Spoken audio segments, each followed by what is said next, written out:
Hey, Brian Parker coming at you. Doing another video. This is a debt collection one, but it's on private student loans. There's a lot of action out there, trillions of dollars, and with the lifting of the waiver or the forbearance from Biden, I thought it'd be topical, but with a slight difference. We're doing private student loans today, and the difference is they are just like any other bad debt lawsuit.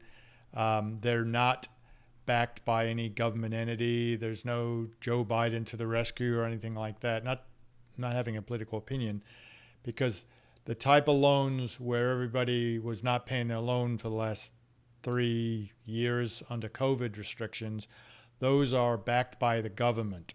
Separate from those are private student loan. And there's lots of private student loans out there. A lot of old stuff and a lot of old debt litigation.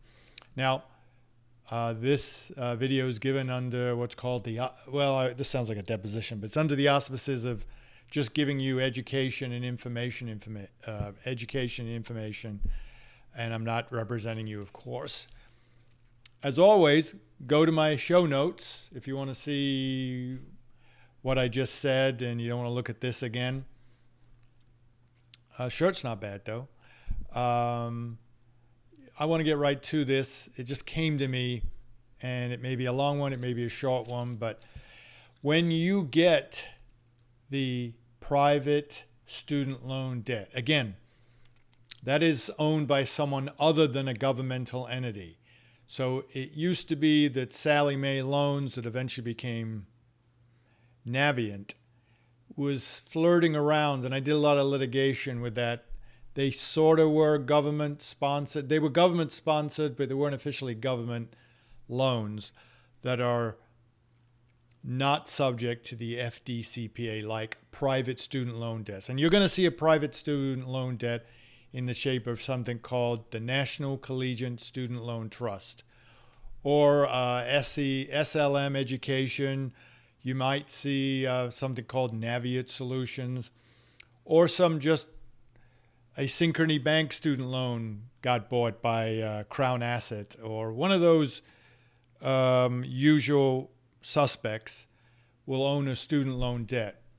You should dance. You should be happy, because that pressing, gnawing black cloud that's over you titled student loan just got great for you. If you're sued on a private student loan debt, don't let that go into the bucket that is public student loans.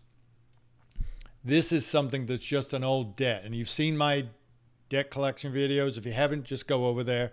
Go to Podcast Plus, or the front of my website, collectionstopper.com, and all the videos you want on debt collection are there. If there's more and you need them, let me know. But private student loan debt is no different than any bad debt purchase. They're just as old, they've got the wrong information, and they don't have any proof. So if you're trolling around the internet trying to find a solution, you came to the right place. And I want you to change your attitude. It's a good thing. So let's say you owe $20,000. Well, this guy, if he's a private student loan purchaser, didn't pay $20,000. He's going to say he's deserving of $21,000, but you can get him way down. National Collegiate Student Loan, SLM, you can wipe them out. National Collegiate Student Loan Trust, they're a little tougher, and they've started to bring in a national law firm, at least with me the last couple of years, and they litigate the heck out of everything. Their law firm seems to find this to be a golden goose. But you know what happens to the golden goose if you go to the golden goose too many times. So let's get right to it. You'll see, for example, National Collegiate Student Loan Trust, or as I call them, NCSLT, they'll say that their National Collegiate Student Loan Trust 2005-2. That's not their name. Their own paperwork says, it sounds like the Ohio State, but their real name is the National Collegiate Student Loan Trust 2005-2. I've started going in on those cases saying, Wrong entity, can't be suing my client. It's a small thing, and there's an old evidence expression I learned from law school, Wigmore on evidence, that said a brick is not a wall. So it's just a brick, but we try to have a lot of bricks building up our debt collection wall here. So look, when you get one of these lawsuits, the first thing you do is break it down, man. Just take the lawsuit, go through each line, and it's been written 1,000 times. You may even see reference to an old debt that was not part of this, because it's just the same old as far as litigation, debt buying litigation. They back up nothing. They'll say XYZ was assigned to somebody else with no proof. They'll attach some paperwork sometimes that makes no sense, because remember the rule in debt collection, they're pretty much assured of an 85% to 90% default rate. So they'll just put anything together like they do with debt buyers and hope that you default. So first thing you're going to do, because you're smart and you sort of listen to me, so you're probably smart before I came along, but I'm trying to give you tips from 30 years, and I believe I'll do less than 30 minutes today. Look at each line of the lawsuit and then say, how are they proving this? That's your best thing. Grab it, take a pen and say, how are they proving this? They can't, they won't. And when they add paperwork, check the paperwork out. Does it back up what they're saying? I can answer that right now. No. In fact, with National Collegiate Student Loan Trust cases, NCSLT, you can go to the deposit and sale agreement or their servicing pool, blah, blah, blah, blah, blah. It's just they make up a whole bunch of crap. But you will find that there are 5 entities behind the plaintiff that is now suing you. In fact, most of this bad old student loan trust or any of that stuff has the inner workings and makings of a bad debt buyer. Like, for example, if you see an LVNV funding case, they will have like 4 entities claiming to own the debt before it got to LVN funding. 2 of the entities, they kind of own each other and then say they don't. I think it's Resurgent is the name of one of them. It's a convoluted mess, purposefully so. They're not proving anything because they figure with the 85%, 90% deal, they don't have to prove anything. But again, if you're a student of me, you will make them prove that you owe the debt. And keep in mind, I need you to remember this mantra. Used to drive my ex-wife crazy because she'd say, I pay my debts. Why do your clients not pay theirs? And I would say the same thing. My client does owe the debt. They're not shirking their responsibility. They don't owe it to this company that's 5 assignments and transfers down the road.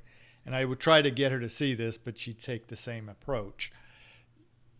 And that's the approach that we all take when we get sued. Oh, God, I remember I took out that $20,000 loan. I thought it went away. The 5 entities that back up a National Collegiate Student Loan Trust are First Marblehead Bank, the National Collegiate Funding LLC, Gate Holdings Incorporated, and the National Collegiate Student Loan Trust, etc. There's a couple. Oh, the actual bank that you probably made the deal with, but you don't owe the entity 5 assignments down the road. One of the reasons is where are the assignments to each entity? It's a chain. It's like any chain. It's as strong as its weakest link. And they put all of the private student loan debt buyers. Again, I don't want you to think it's a student loan debt. It's a private debt buyer. And act accordingly. It's junk. It's a junk debt buyer. And some of this stuff is 10 years old. And they claim to be the eventual new current creditor. I got to remember to look up. They never are, but again, they're playing the odds. And you should too. A quick answer. And by the way, if you go to my website, I've got at least 3 debt collector private student loan complaints.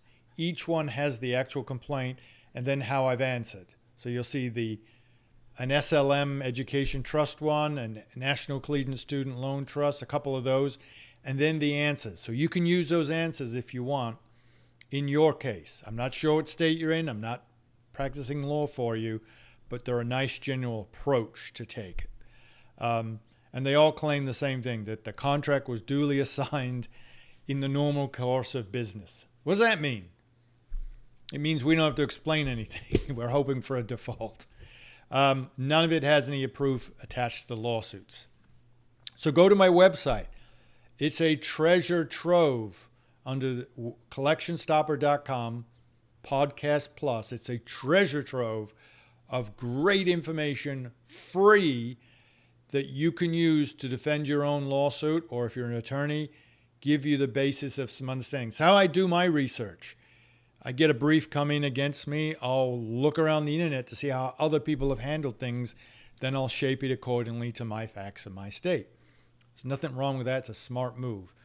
Again, we've got into ChatGPT. I would not go there right now, especially with this stuff, although it might be helpful. Just make sure you edit. A lot of the times, as I said, the debts for student loans are so old, your name is spelt wrong.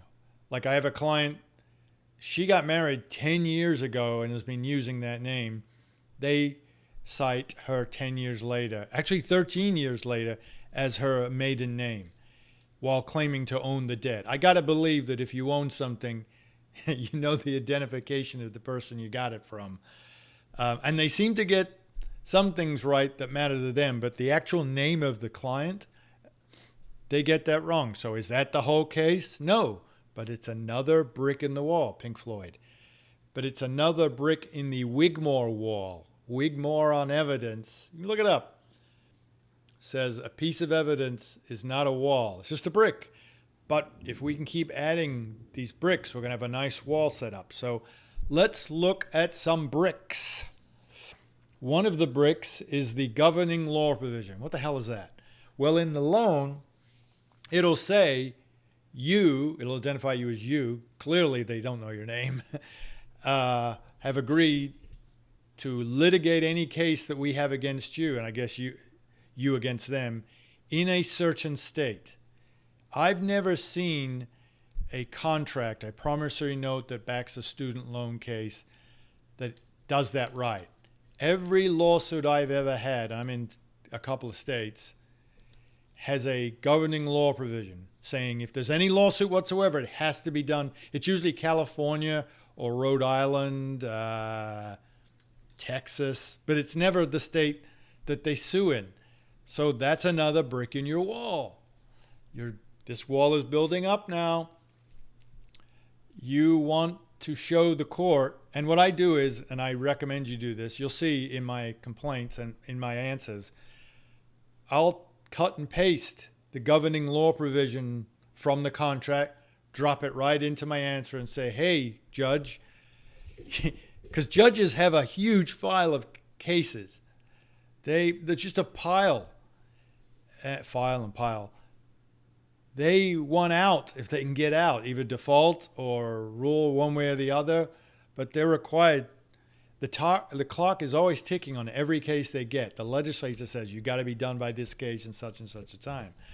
So if they see a way to get out of a case, this governing law provision, if you bring that forward and say, look, judge, we're not even supposed to be here. Shame on the debt collector for doing that. And the judge is going to be like, well, I got to go with the contract. Wink, wink. Boom, the case is gone. So look for the governing law provision. That's another brick. Look at the chain of title. Just like any debt collection case where it's a debt buyer, we want to see a chain of title completed. And it never is. There's never any proof with student loan debt.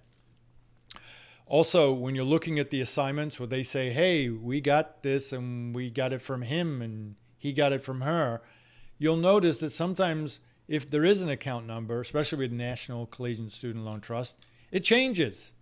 They just up and change the account number. That's another brick in the wall. Looking to find out who really owns that debt and not being able to find it. If you can't see it in the complaint when they've got to put their best foot forward, It ain't there. Again, they're banking on the 85 to 90% default rate. Another brick in the wall. They will claim to be creditors. We own the debt. We're the current creditor. Therefore, the FDCPA doesn't apply. But the rule to apply is if you're pursuing a debt for a third party that was in default, then you are considered a debt collector. Well, they're pursuing it for somebody. The chain of title is crap. So they're clearly not pursuing as a creditor, meaning collecting for themselves. They're collecting, and generally, by the way, even with private student loan cases, their debt has all been securitized. I'm going to say 6 of my 11 videos, I flirted around this concept of securitization. And I'm going to get there. But student loan debt, hugely, bigly securitized. In fact, go to your contract or your promissory note, and they'll say right in there, we may be assigning this to a trust. Wink, wink, maybe, sort of. That's what they're doing. So that thing, if it comes out of the trust, it's got to have an assignment to whoever. So when you're doing the student loan litigation, especially with the NCSLT, go look to see if there's a trust. And there usually is, especially with SLM. In fact, if you look at the paperwork of student loan companies, specifically NCSLT, go to the deposit and sale agreement, I believe, or the servicing agreement, and they have sections. Go to section 12. This is cool. Go to section 12, and it will say assignment. And it will say, we're assigning this debt to a trustee. It says this is being sent to a trustee. And then NCSLT comes along and says, no, we own it. Their own paperwork says they assigned it to a trustee, which is a trust. And there's nothing coming out of the trust. So that's a huge brick in the wall. And I think you got a nice little wall going on now. You have debt collectors suing for somebody else just by virtue of the fact that there's no proof they even own the debt. So they're third-party debt collectors. Some cases, they will say we are debt collectors. It will be the law firm prosecuting the case that has put that into the lawsuit, but the law firm is not a party. So who is the collector that is saying right on the lawsuit, we are debt collectors? Anything you say will be used for that purpose. Well, that is only one person, and that is SLM or NCSLT or Navient Purchasing or whoever it is. Another brick in the wall as far as Sallie Mae and Sallie Mae Bank. 2013, somebody got caught with their hands in a cookie jar, and Sallie Mae became Navient, which has another bunch of issues. And I did a couple of depositions when that happened, and there was no, I found out, assignments from Sallie Mae to Navient. If you have a student loan, private student loan, as opposed to public, you think Navient owns your debt, but that's coming out of a government trust too, by the way. I'm not going there today. But there's no evidence that any of the debt that Sallie Mae held prior to it becoming Navient was transferred over to Navient. So that's another place to go. What I will know and have litigated, Sallie Mae and a company called Sallie Mae Bank are two separate entities. Sallie Mae Bank still exists. Sallie Mae doesn't. Sallie Mae took a lot of those loans that sometimes Sallie Mae is claiming to give to the people pursuing you. So that's another brick in the wall if you want to dig around. I've got some nice depositions on that, some transcripts. If I remember today, I'll put on the website where I have somebody from Sallie Mae Bank and Navient saying, yeah, I don't know where that stuff is. We're supposed to assign this. It's amazing what people will give you if you push them hard enough. And you may want to check out my how to take a deposition transcripts, and you'll know what I'm talking about. But I've got some good stuff. So in conclusion, I would like you to remember the following. A brick is not a wall, but how do we get our wall? We look at the SOL. That's another thing. It's an old debt. think to yourself, when did I last make a payment on this debt? Some states, it's only 4 years of non-payment and you can't be sued. Michigan, for example, is 6 years. Florida is 4, sometimes 5, depending on how they categorize the debt. How are they categorizing the debt in your lawsuit? Are they saying it's a breach of contract but not attaching a contract, as most states require you do before you say, hey, look, you didn't follow, you breached the contract? Is it what's called an account stated, which 99 out of 100 owed debt buyer cases are? So look up, here's another brick, look up the statute in your jurisdiction for account stated statute. For example, in Michigan, to prove it, if you don't have the contract, then you must say, here's proof that he used the card, or he paid on the card, or we have an agreement with him previously made right before the lawsuit, for example. I've never seen that, by the way. The millions of times that my clients are being sued under account stated, I always say, you haven't proven the elements, because the elements are never pled. They just say account stated, and they think they can get away with adding a couple of documents that show the client may be using it, maybe signing up for the card, maybe.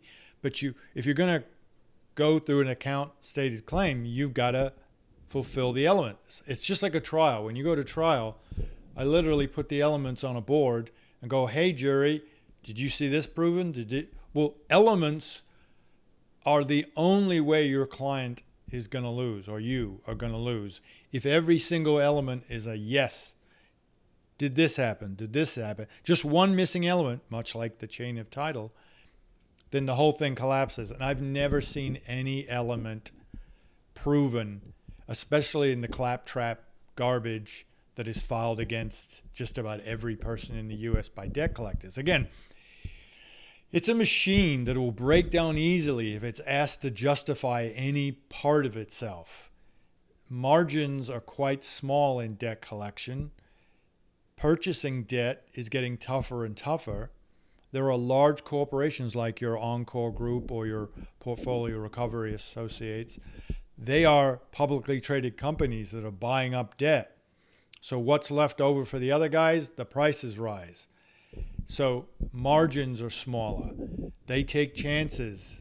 It's debt they end up paying pennies on the dollar for. They never can prove it. That's the same thing with student loan debt, private student loan debt. Never forget that. So look at your SOL. When did you make the payment? If you didn't make a payment within 4 years, in some cases, or 5 or 6, you cannot be sued. That's an affirmative defense. Look at your chain of title. Have they proven, is there a bridge between each person they claim to have owned the debt? And there's always missing people too. It's a mess. Again, that's their 85 to 90% theory. So look for your assignments, changing account numbers, who really owns the debt, and are they debt collectors? Do they meet the definition of being debt collectors? All right, this may be the first video I've done other than my trailer where I think I managed to do less than, it's 25 minutes. So go to collectionstopper.com for the show notes on this video. You want to look at Podcast Plus on collectionstopper.com for a ton of stuff, podcasts, YouTube videos. People call me down and they go, hey, I've got a letter. It just came. What do I do? I'll go look at my validation and dispute letter video. And I'm getting such good positive feedback. I'm able to help more people because of these videos. I'm hoping this helps you. I thought about doing this and thought, oh boy, this can take an hour. And then it just occurred to me that every student loan, private student loan debt lawsuit, I put 3 of them on the website. Where's the website? You'll see it's garbage. It's just like an LVNV funding or a PRA or a Midland Credit Management. There's stuff there and fingers are pointed, but no proof. So they'll go away. So don't please think, oh God, student loan. Don't put private student loan debt into the bucket that is the public student loan debt. Give yourself a break. It's garbage. Go on my website, collectionstopper.com. All the help information for educational purposes will be there. Again, I thank you for watching. I'm really serious. If you need something addressed that I'm not touching upon, I'll do a video on it. Hey, I may get to 30 minutes. It's in here, man. If you put it in my head, I'll put out a bunch of stuff. I may just do 15 minutes, but it'll be the best 15 minutes that you need, because a chain of title only has one link to be wrong for the whole thing to collapse. So I rarely do less than 30 minutes. But if I do, it's packed full of something. And this, I'm pointing to my notes, but this is what you need to look at. How do I break these down? I break them down just like any other bad debt collection lawsuit. The way I've showed you and talked about. And again, please subscribe, send me comments, email me. I like to help. I'm up 24/7. So thank you very much. Have a good day.